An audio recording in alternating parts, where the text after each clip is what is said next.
Hello fellow people persons, this is Nate for MMO Play, bringing you a first look at Marvel Heroes 2016 relaunch, brimming with new changes, content, and character gameplay. As fans know, Marvel Heroes undergoes a type of seasonal overhaul every year, hence the relaunch of the name with the year as a brand. 2015 came with several system overhauls that drastically changed the game's meta, and 2016 will come with its own slew of updates with more to come, as this is considered by the dev team to be only the first wave of content updates, with the rest coming over this month's coming patches. One of the biggest and most talked about changes is that Marvel Heroes now fully supports game controllers. Fans have been asking about this practically since the game began, and now PC gamers can plug in their favorite USB controller and play to their heart's content. I personally tried with an Xbox controller, about the only thing from that system I ever willingly embraced, though I haven't seen any indication that other controllers would work just as well or better. And with controller support comes of course new content and characters to play with. The 2016 Marvel Heroes relaunch comes with brand new character Black Cat and the essentially new Deadpool. While the latter has been in the game since launch, Deadpool remained ignored as kind of the last vestiges of immature game mechanics that had long since evolved. Timed to release around the heavy promotion of his upcoming movie, Deadpool was given a special amount of love compared to other character launches who, in general, received kind of minor tweaks to their overall kit. Instead, he was remade practically from the ground up, given a whole new set of skills and gameplay, specialties, and completely unique spirit mechanic called Awesome, which is never actually consumed. He just gets more and more of it, cause he's Deadpool and that's how he rolls. And yes, that means his entire kit does not cost spirit, and yes, that makes him a bit overpowered, and no, I don't know how long that's going to last, so get it while the getting's good.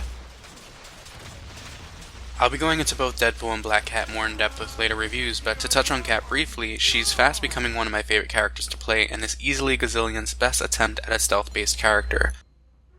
She slides in and out of stealth without cooldown, so playing her feels graceful and fluid. She comes with a combination of trap, claw, and whip skills, as well as the unique ability to die multiple times before any of her deaths actually count towards penalties. Players that raid or participate in content like Danger Room can understand why that would be incredibly beneficial.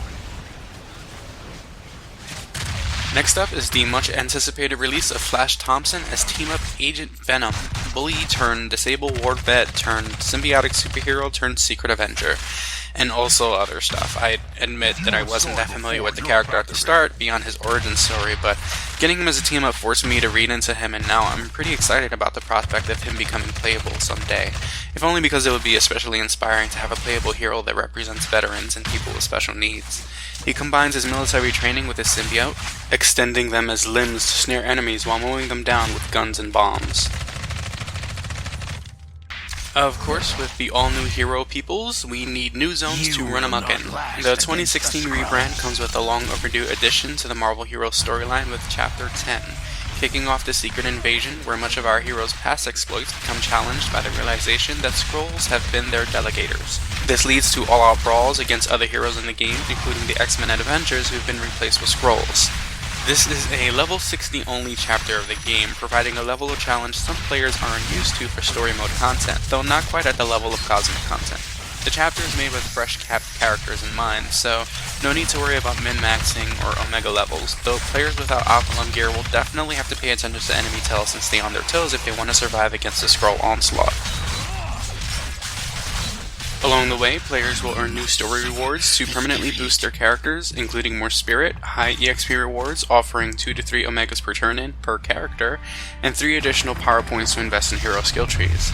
This brings the current total power points up to 168, giving players a huge amount of elbow room in their skill selection and further opening up build diversity beyond the original cap of 120.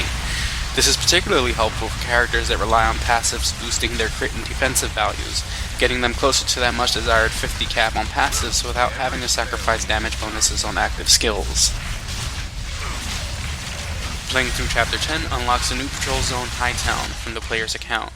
Hightown plays similar to ICP, with chain events frequently starting with the hunting of certain enemies across the map, a quest shared by all players in the zone.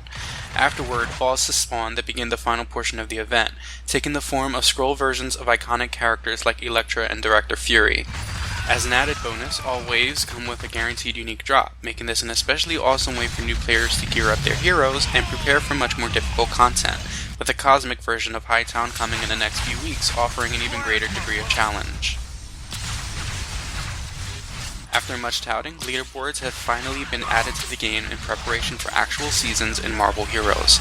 Currently, they function as a way for players to see where they rank compared to other players in terms of total hero levels accrued, including prestige levels and total achievement points.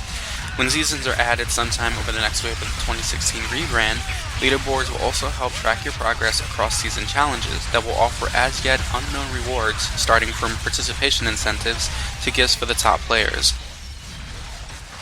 There are a host of smaller but equally impressive changes as well, such as the first wave of visual updates, bringing characters like Jean Grey, Black Widow, Captain America, and such up to the polished visual standards of newer hero costumes. Also changed was the way rogues' powers function, allowing rogue players more freedom to mix and match absorbed skills. The first wave of crafting changes has also gone live, allowing for automatic population of crafting elements upon selecting a recipe, as well as welcomed condensing of elements into a single level, diminishing the amount of storage space players need to waste on maintaining their crafting supplies. There's more changes on the way, including recipes that allow people to re-roll only the values. This particular change is especially welcomed, as it allows players to spend just a little less time constantly re-rolling affixes at the crafter and more time just blowing stuff up, which I certainly very much appreciate. Finally, the Danger Room has also been heavily iterated on, streamlining the completion of objectives to provide maximum value for the player's time, making long sessions of Danger Room grind feel far more fluid and rewarding. And that's it for this review of Marvel Heroes Now 2016. Be sure to subscribe for more, including upcoming review of Black Cat and Deadpool, as well as news on future Marvel Heroes 2016 launch content, such as the coming rework of the Omega system. And as always, please let us know in the comments what you think of the game.